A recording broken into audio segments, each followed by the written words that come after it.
Well, hello, welcome to Tech Dive. Today we're unboxing the Lenovo Legion T730 gaming desktop. Time to unbox it. It's a handle.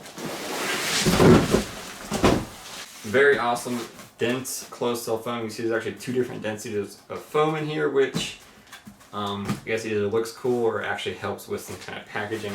Either way, this is a very well packaged desktop. If you order one, it will come to you very safely. I have no doubt about that. I'll be very interested to see how they package the GPU in there, because I know I've never bought a pre-built like this, and so I don't know how they pack GPUs. Usually they have some kind of thing to hold it up.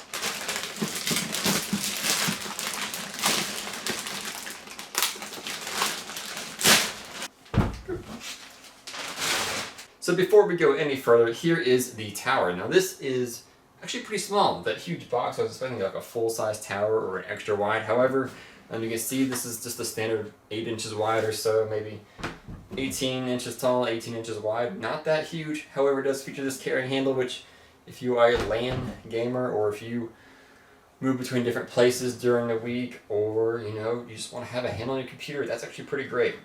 The case is not a aftermarket case. This is a Lenovo OEM case, which means you can't just buy these, which is pretty interesting. It's got a lot of interesting designs to it. It's got the Legion marking on the front with the front grille. The side features, looks like is it tempered glass? Let's see.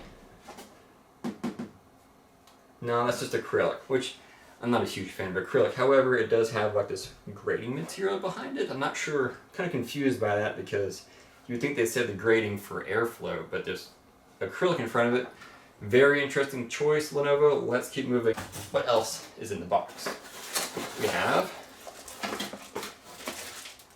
the standard Lenovo mouse, a standard power cable, and Lenovo keyboard. Let's see. It's kind of nice it does come with this stuff. However, it being a $2,400 computer, and really, Lenovo? A Chickle style keyboard? Not backlit. Not impressed by the keyboard. You can see here, it just comes with a very plain Lenovo keyboard. It's a Chickle style keyboard, not even like a membrane keyboard. Kind of disappointed in that. You'd think for a gaming $2,400 desktop they'd have some kind of high-end keyboard, maybe mechanical. I guess they figure that if you're going to be buying a desktop this expensive, you're going to have your own keyboard and mouse to begin with. So let's move on. It is always nice to have an extra mouse and keyboard, especially one that you know is going to work. So on the back of the computer, you can see that there is this retention rubber thingy. I guess it's to hold cables down. Interesting choice, Lenovo. I'm going to be very interested to see how this actually works. It'll all be in the review. You can see the back of the graphics card here. 3 display ports, a USB, is that Thunderbolt? USB-C? Anyways, 6 USB, it looks like they're all USB 3.0, and a 1 gig Ethernet port. Very standard layout on the motherboard there. Bare bones, but it'll work. The front features 2 USB ports, a headphone audio jack, and the front is plain. So, one quick thing that I missed, there is a DVD drive in here. That's interesting. It's almost impossible to actually see DVD drives in any modern computer build. So that's a nice little feature there. So the best part about having this computer for the weekend is that I not only get to review the desktop, but I also get to review the graphics card within, which is an RTX 2080, which, according to the benchmarks, matches or surpasses my 1080 Ti. I will be very excited to see the benchmarks for that. Side panel comes off very easy. You can see it's just got like this mesh material behind the glass. It looks like it can be removed. Interesting. Anyways, we'll set this very delicately over here, and we can look inside. Alright, so those of you that have messed with business class computers, the inside of this computer will be very familiar to you. It's got that plain stamped steel, stamped aluminum look to it.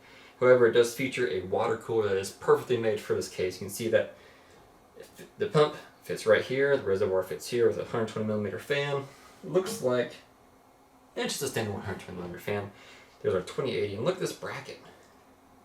How cool. So there's a very solid bracket it's made. This looks like a reference 2080, which is perfectly fine. It is a blower style, I can confirm that. The power supply is a 500 watt Lite-On. You can see the PCI Express NVMe SSD in there with its own heatsink. The hard drive is secured there, and 1 stick of RAM. How nice. It's a very, very clean install. This is the kind of computer that you can set and forget for a long time. You really don't have to worry about dust too much. I will be interested to see how the airflow is restricted, because all you have is the front mesh and the back outlet. That's the only airflow in this case.